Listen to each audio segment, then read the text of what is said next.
back for our second CannaChat of the day, and I might be a bit biased, but this is going to be my favorite CannaChat because it's about my favorite thing in the world, media, and with some super amazing executive boss woman that I am honored to be in the video sphere world with. I'm going to just jump straight into introducing them and let these ladies take it from there because they really, their portfolio will speak for them.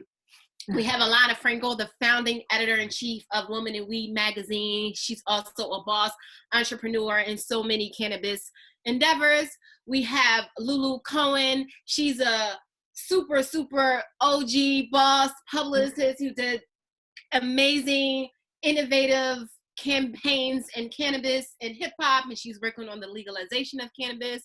We have my girl, super publicist, Sarah of Grass is Greener PR, and we are here to talk about all things as it pertains to cannabis and media, being a cannabis publicist, being an editor, the current state of cannabis media, and where it's going. So I'll let you ladies just literally take it from here. Introduce yourselves, and then we'll jump into the conversation. Sure, I'll go first. It's Lulu. I have been working in this space for over 15 years. I started out in TV with ABC News 2020, and then did a lot with music, worked with record labels and everybody from Wu-Tang to Carole King and back again. And then started in cannabis in 2014 with Afro Man and a very successful video that I created and produced.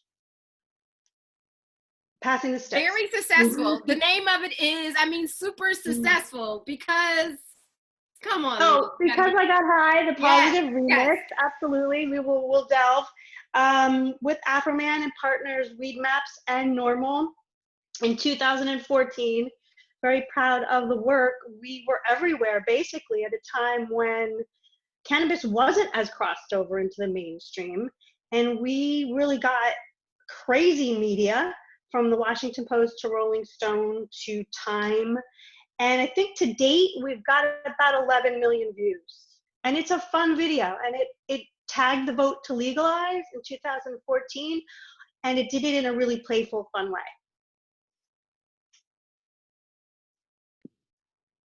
Amazing. Thank you. We'll jump to Elana or Sarah. I'm sorry. Sure. I'm Sarah. Hi.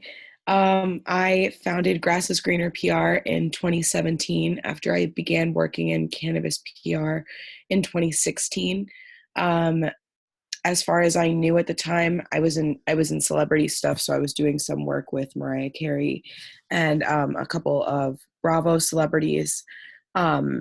But I needed a little bit of a shift in my life, and it actually started when I got a ticket to High Times Cannabis Cup that I won on Instagram, and I couldn't attend, so I gave my ticket away to a friend who was going to California that weekend, and I was born and raised in New York, so I'd always been partaking in the cannabis scene in a sort of black market type of way up until that point and self-medicating, but I just had a thought ever since that day that, you know, these brands are winning and taking category after category in these competitions. They might want some PR backing.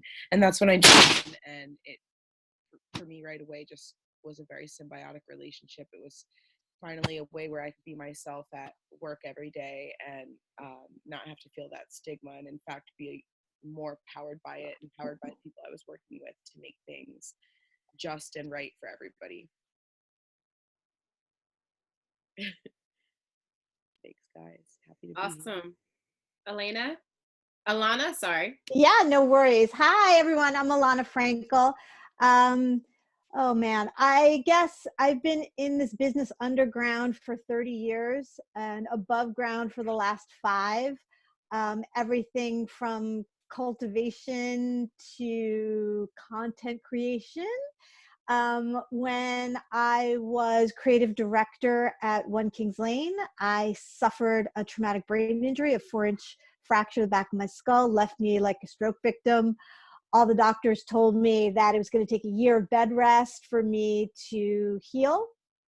At the time, wife, mother, job, career. My husband was like, I don't think so. We're going to find something else. He came to me and said, I think we're going to try CBD. At the time, I was like presenting like a stroke victim. So I was like, blah, blah, blah, blah. But he understood me pretty well. And I'm pretty sure he understood that I was saying to him, there's no way I'm getting stoned. I'm not trying THC with this. He's like, nope, it's CBD. Let's give it a whirl. We did. We were incredibly lucky enough to have an incredible community based on the last 30 years of being in the industry and really understanding and learning and educating ourselves. And when I came out of it, I quit my job. I started Indigo and Haze, an online marketplace for CBD products, highly curated and only the best of the best from soil to sale. I knew that it was going to help people, but I also knew that they needed to be educated. We need to be educated. Educate before you medicate. And so I started Women in Weed magazine.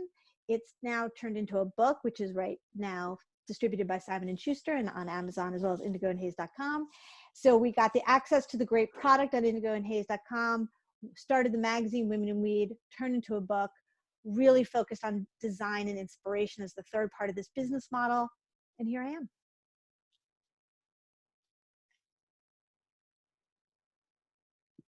Amazing. So between these women, we literally, we just stared at almost 40 years of experience collectively in the cannabis space, in the media space, and even all of you kind of spoke to working underground before, you know, showing face. So how do you feel, all of you, how do you feel that the cannabis space in relations to media and starting different brands has changed within the last few years, and where do you see it headed personally? Your opinion on that? I can start. In a lot of ways, we've come a long way, and a lot of ways we haven't come very far at all, and a lot of ways we've taken a couple steps back. I think that there's an incredible opportunity and there's an incredible march and move towards obviously legalization in a lot of the states, whether it's medicinal or adult use. I think there's a lot of positive changes being made in the stigma attached to it and the education on the history of the war on drugs.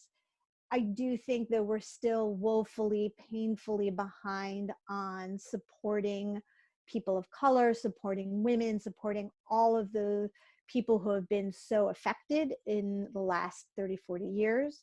And I think that it's going to take a lot of time to undo or relook at all of those things, but we are really pushing, and especially one of the reasons why I started Women in Weed magazine was because I wanted to make sure that women, and all women, ages, stages, whatever it was, had a voice, whether they were new to the industry, whether they've been there for a while, whether they were cultivating, extracting, science-based, retail, branding, whatever it was. I wanted them to sort of have a place to not only express their stories and tell their stories, but also to connect to other women.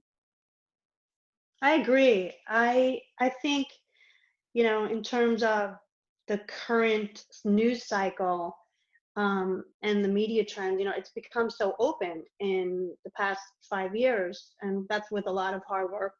A lot of people did, especially the nonprofits. But the news cycle is so open now that we have to be really careful the way that we curate. And especially as PR people and branding experts, we need to make sure that we're not just throwing stuff up there to throw it out there, and that we're doing our research and we're giving statistics if possible. And we're really thorough when we're sending out ideas and creatives and pitches. Yeah, based on science and truth. Amen. Yeah. Yeah. And I mean, the taboos that are still there. I mean, if you think about it, if you're Gen X or you're a baby boomer, we grew up as a Gen Xer. I grew up, wow, it was taboo. I just happened to have a really cool dad who always told me that pot should be legal, which was not the norm back then. And he is one of my inspirations. But now you think of millennials, they grew up with the change, and Gen Zers they don't even understand. What are you talking about? It was taboo. You couldn't talk about it. It was black market. So they're growing up with a totally different face. And I think we can address that separately, but we have to think of it as a whole to move forward. And especially with social justice, there's a lot of work to do.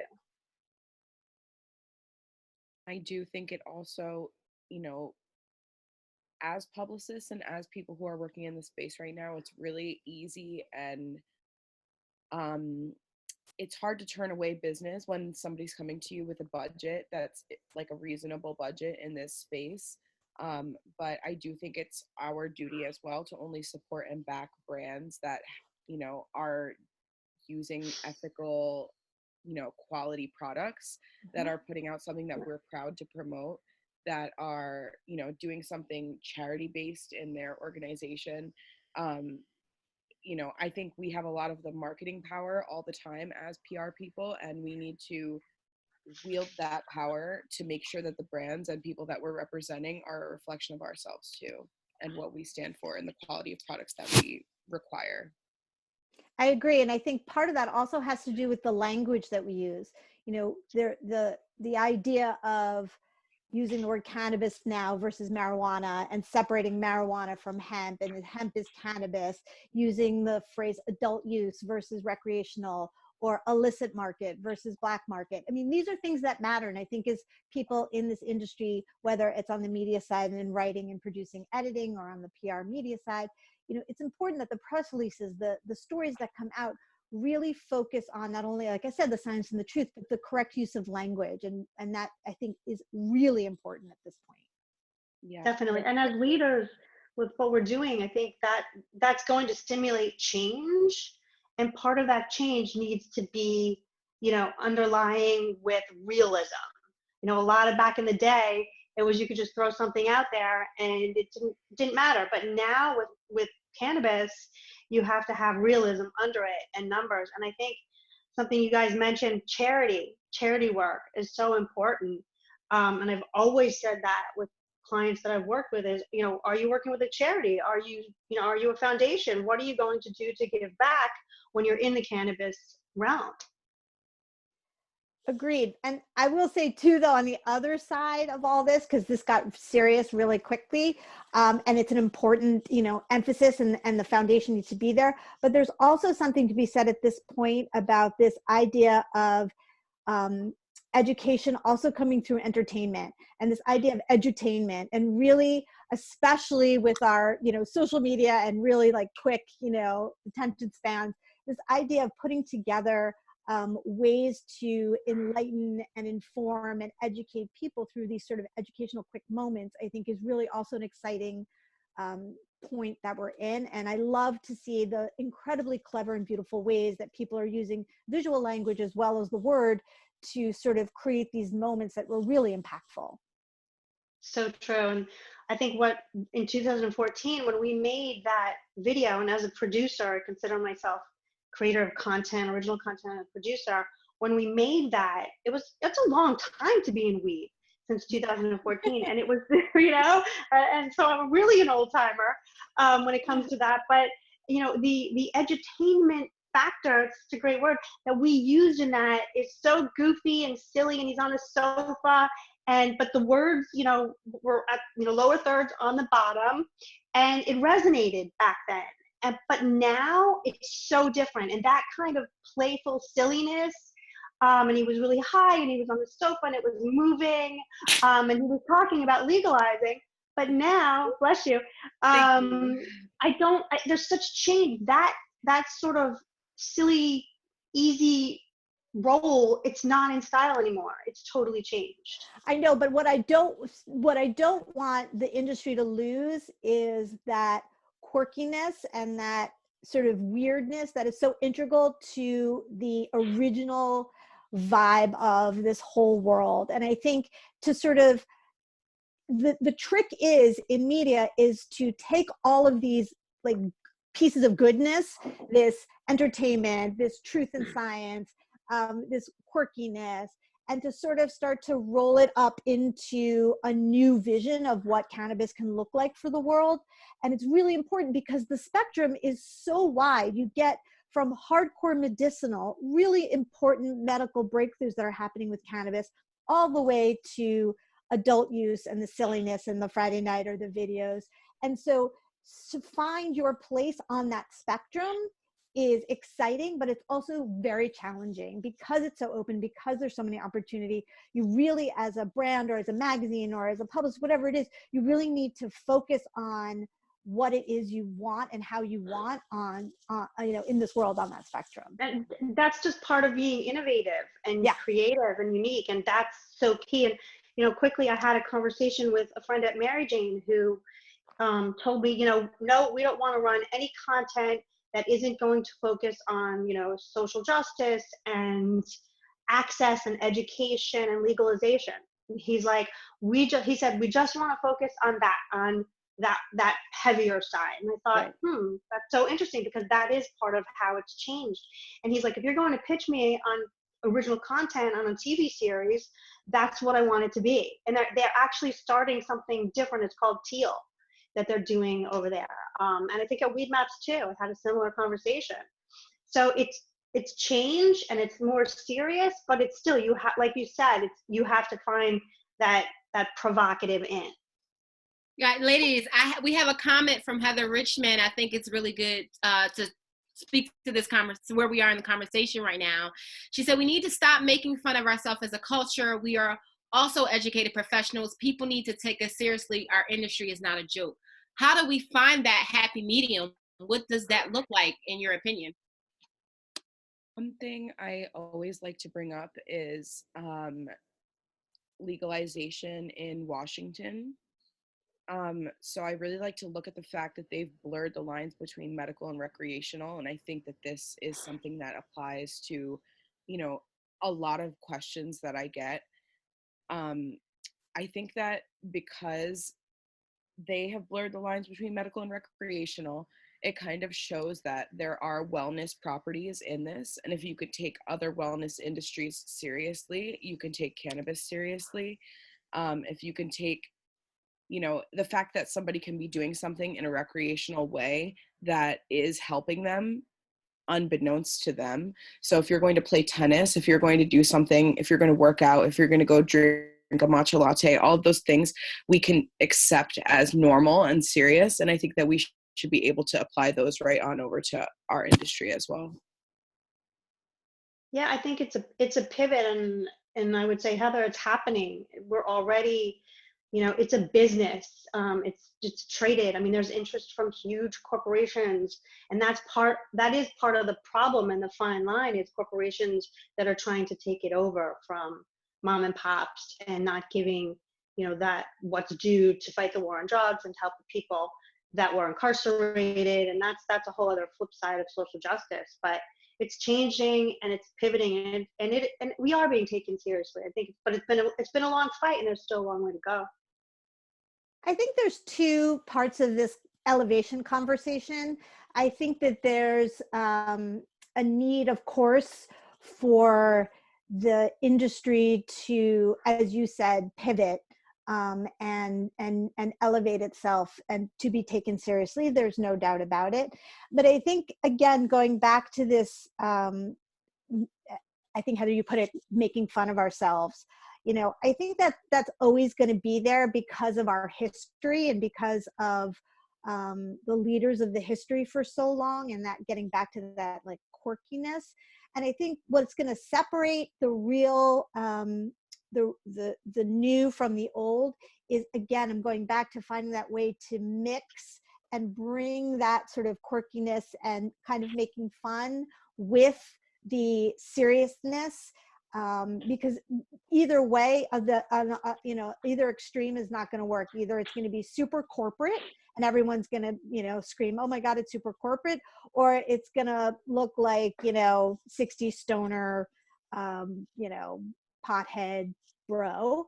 And if we can sort of figure out a way to create a vision that balances those two, I think that's what's going to elevate. I agree. And it's hard, and we play, as branding experts and PR people, we play a big role in that. And that's why this is an important conversation. Yeah. And I think we're also at a point where when else have we ever been in an industry that it's at its beginning? And so, Heather, you might be seeing a little bit of figuring it out at this point, because that's what we're trying to do, is figure it out. And so I think as it sort of moves and matures and goes from, sophomore to, freshman to sophomore to junior to senior to graduate school, wherever we are in that metaphor, I think we'll start to see brands elevate to what you're hoping to see.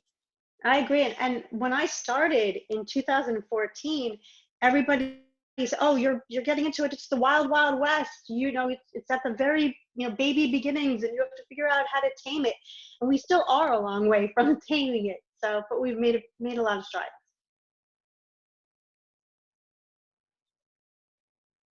In terms of navigating and figuring out the future, we had a brief call earlier, Elana and Lulu, and we spoke to the future of media. So now, we addressed the positioning and, serious and quirky and finding that happy medium. But in terms of means of distribution, whether it be, print or digital or new content creation or new forms of media, what do you see that looking like?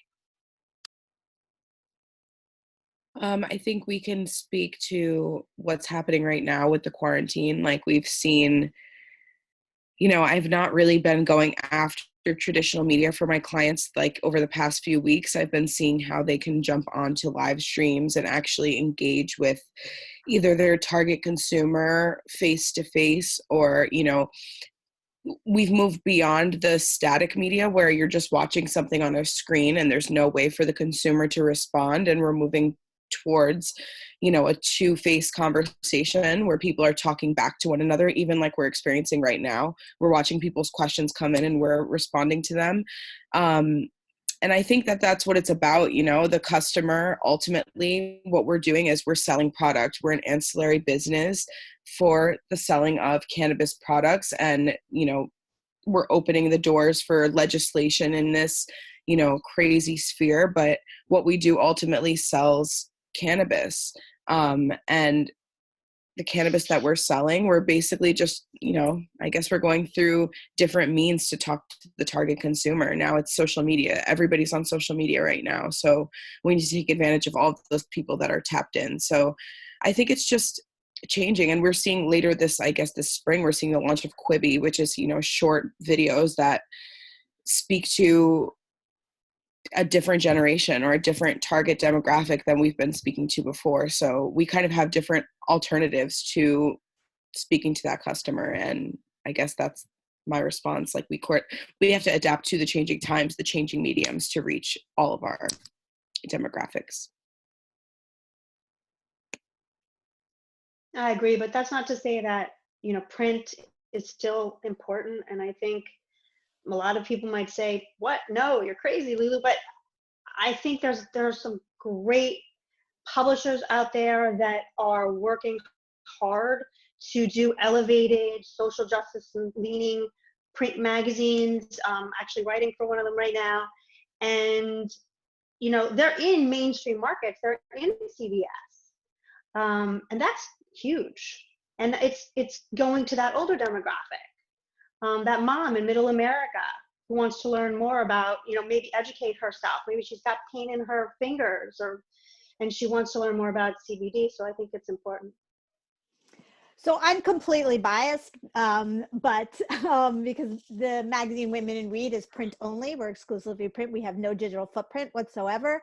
And it is working out really, really well for us.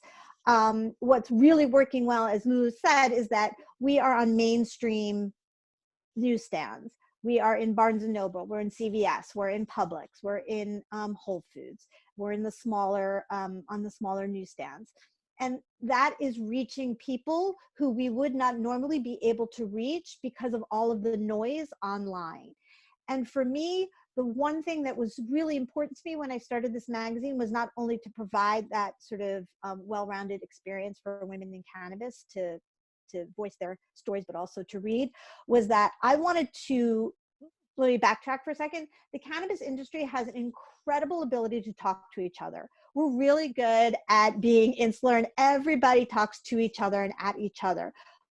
What we haven't been so good at is getting the message out to a wider, broader audience, like Lulu said, the mom in middle America, or even the mom in upstate New York.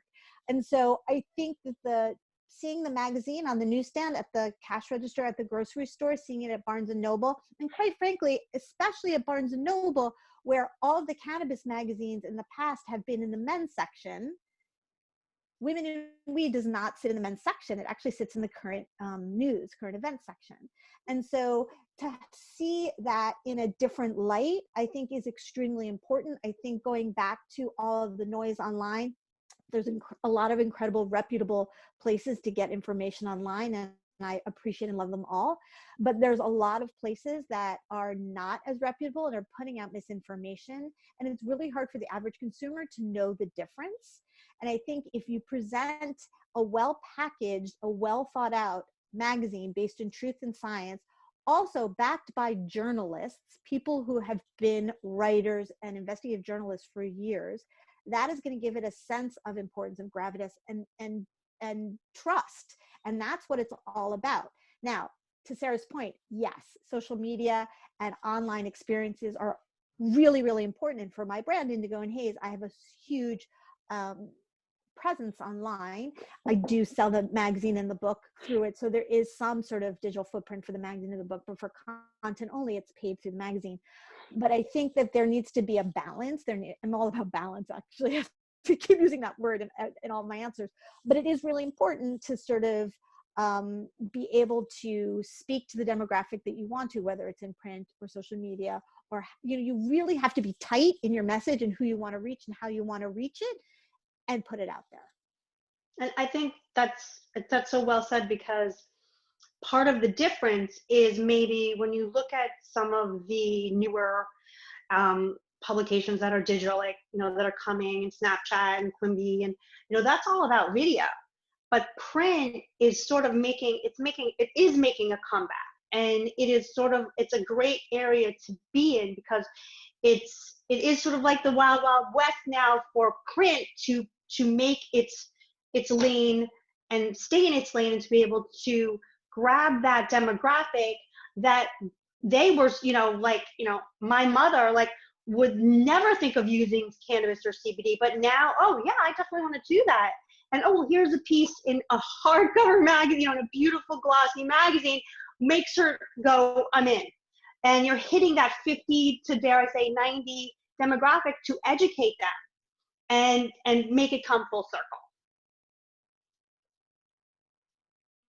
I think too, Lulu, the means of distribution also speak to the generational gap that you spoke of, the boomers versus the millennials versus Gen X, is where the boomers the boomers are educated by print. They have a better understanding that print is more familiar, whereas though, millennials, especially Gen X, are like, oh, Quibi, 10 seconds, we're talking to a generation of people who write in 140 characters or less. So I personally love the resurgence as a millennial who grew up literally becoming a publicist because of, big, beautiful, glossy publications that you can open and read full stories and editorials and so forth and so on. As a millennial, I understand that happy medium of, I want the 15-second video, but I still want that magazine. I still want to be able to read, and I still want to be able to be well-versed, and that education is really important. I think even with doing this panel, we had about 3 different brands come to us, and they were strictly for boomers. There was a CBD brand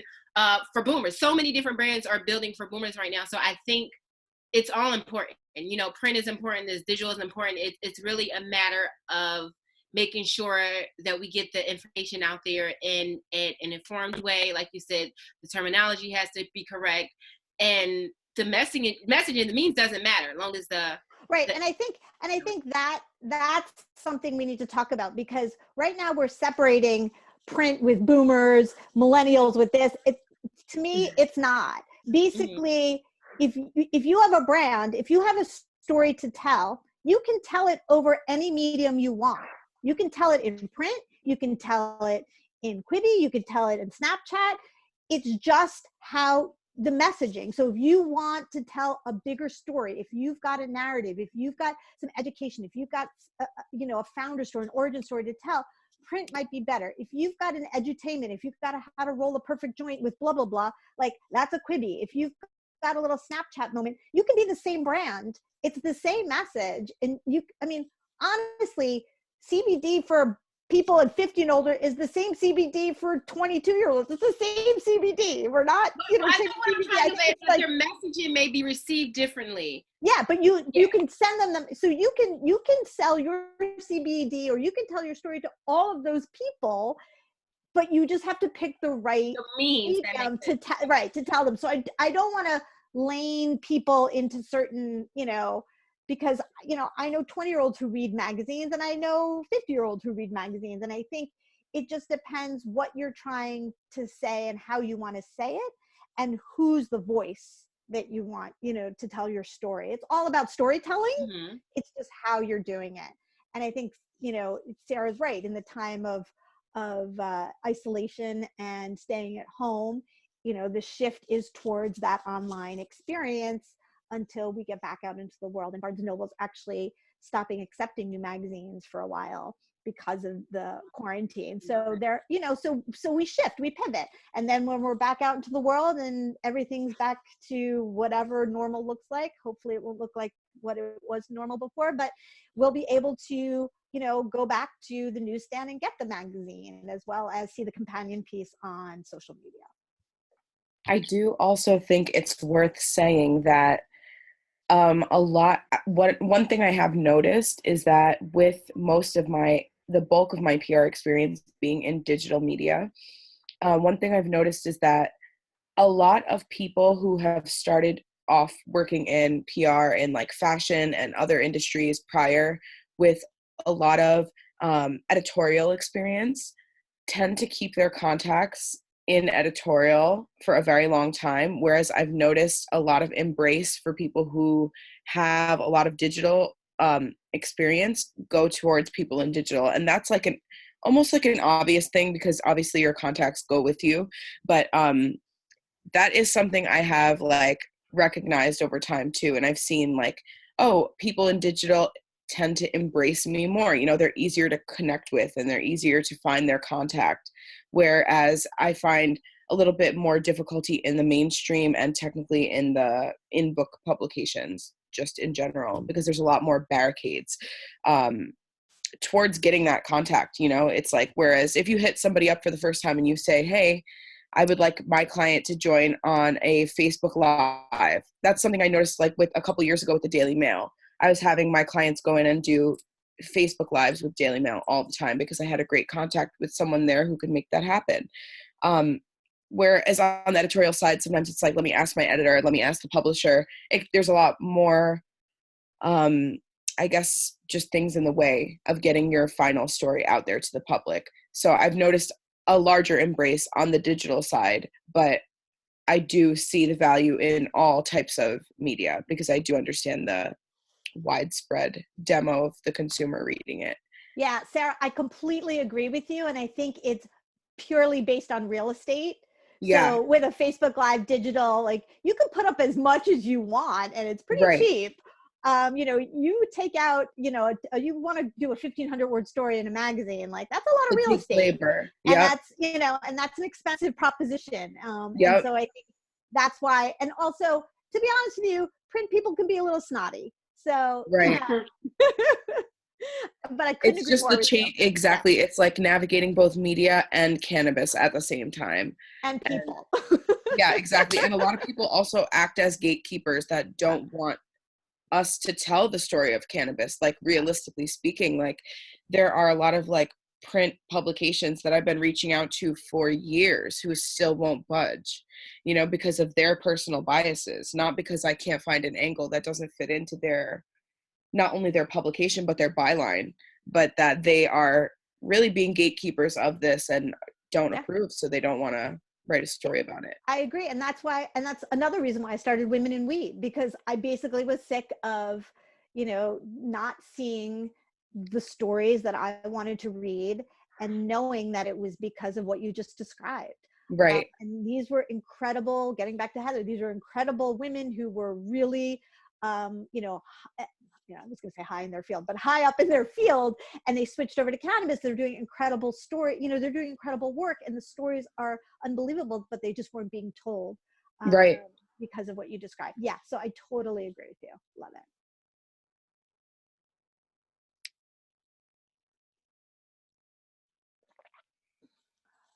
All right, ladies, we have about 5 minutes left. I want to open the floor to conversation, to questions, direct questions to any of our panelists, and also leave the opportunity if there's anything you wanted to leave with, anything you wanted to touch on. Elaine, Elana, Sarah, Lulu. Pretty much more.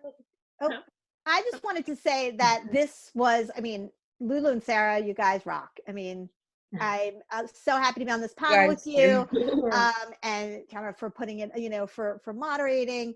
I think that the more that we can do these kinds of things, the better off we'll be. And I think that it's going to be, you're going to see more of it, and that's great. And I'm happy. But I do want to make sure that everyone really who's listening understands that, you know, Lulu, Sarah, Tianna, these are professionals. Like, these women have been around, they know what they're doing. I believe that they are, you know, the authentic real deal. Just be careful online. You're not always going to get this authenticity, and to make sure that you do your research, that you also go and figure out for yourself what is the truth. We have a question. We have Miss Mary Pryor here. Thank you for joining us, Mary, OG and Cannabis. She's hey. Hey, how are we changing? How are you changing the way you do PR right now? Oh, she also said, I've been lucky because I have a deep relationship and I come from media, but I'm wondering how everyone is doing with this work, given that publications are only working with full-time staffers and not any freelancers. Yeah, It's been slow for me. Really rough time. It's a really rough time, and you chug along, and I think you have to think out of the box.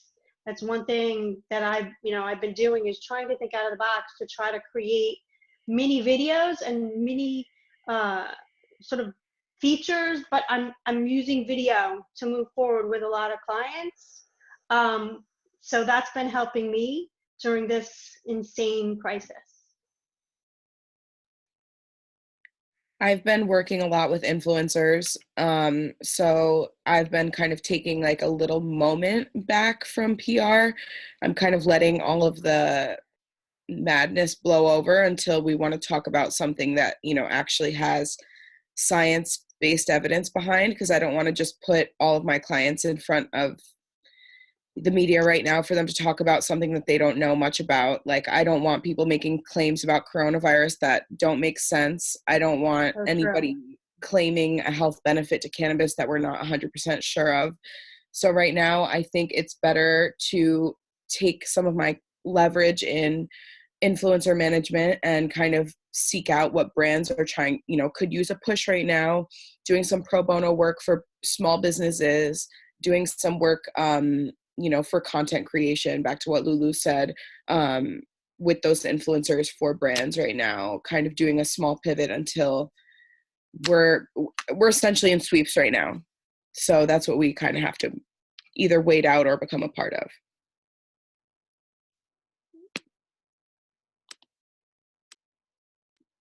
I couldn't have said it better. With this time, we have one more question. With those influencers for brands right now. From Ashley, about breaking through on social media. We'll save that for our next Canna conversation. But I just want to thank all of you ladies, Elana, Lulu, Sarah. You are the best of the best of the best in cannabis and media. Thank you for being here with us. And I hope we can do more of these conversations, because the space is going to continue to change and we have to pioneer and navigate it. Thank you. Amen. Thank you, Tianna. Bye, ladies.